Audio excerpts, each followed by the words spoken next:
let's get on to a previous answer. Honestly, I didn't think the world of this essay question, this essay response, sorry. It came second last year, and I was slightly surprised at that. I think that any of you can write a better essay than this one. It's not to say that there wasn't some talent in the course of this, but in this video, I'm mainly going to be highlighting some simple mistakes that I think you could always avoid in your essays if you want it to be of a very high kind of university standard. So let's get cracking. Well, what the student does here is they begin with a story.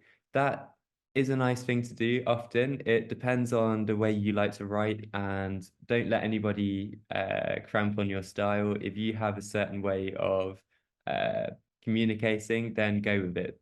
Do what you feel most comfortable with. And there's no bad thing about the beginning of a story. I think the winner of the history essay last year also began with a short story. So what does this student write?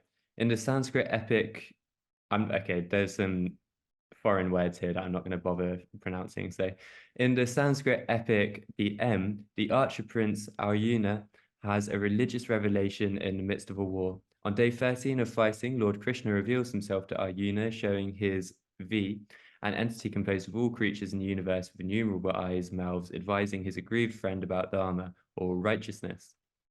What I've written here is that righteousness is quite a simple definition for dharma, which is a Hindu principle related to essentially the entire order of the universe as well as righteousness. So, I mean, it's debatable. Clearly, the examiner thought it wasn't too much of a problem to define dharma as such with one other word.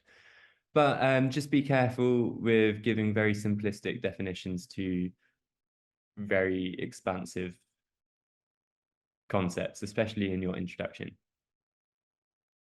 And the student goes on and they go on for an entire paragraph of this story using 116 words of their word count. I think this could have been written a bit more succinctly.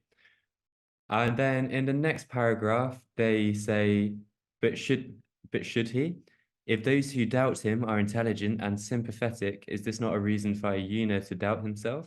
Why should he give his own judgment more weight than other people who are just as intelligent as he is? Well, this is three rhetorical questions which don't actually make any point at all. They're just another way of saying the essay title. So I think she could have done without these three rhetorical questions. They don't really add anything to the essay.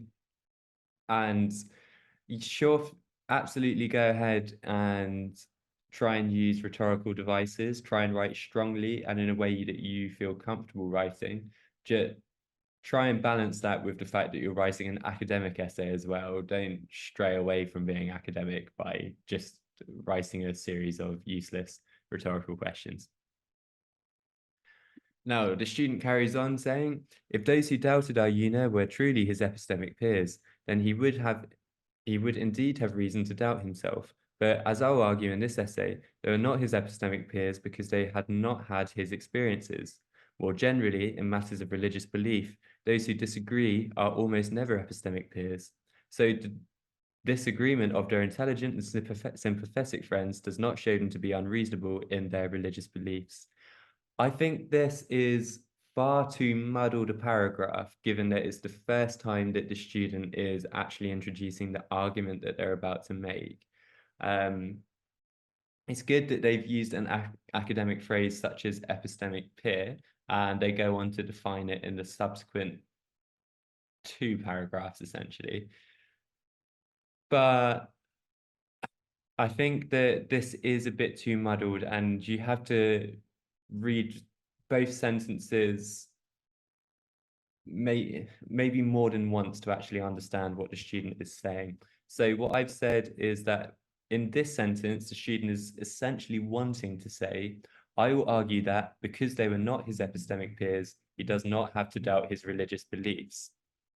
So because the other people in the battle were not the main characters epistemic peers, the main character doesn't have to doubt his religious beliefs.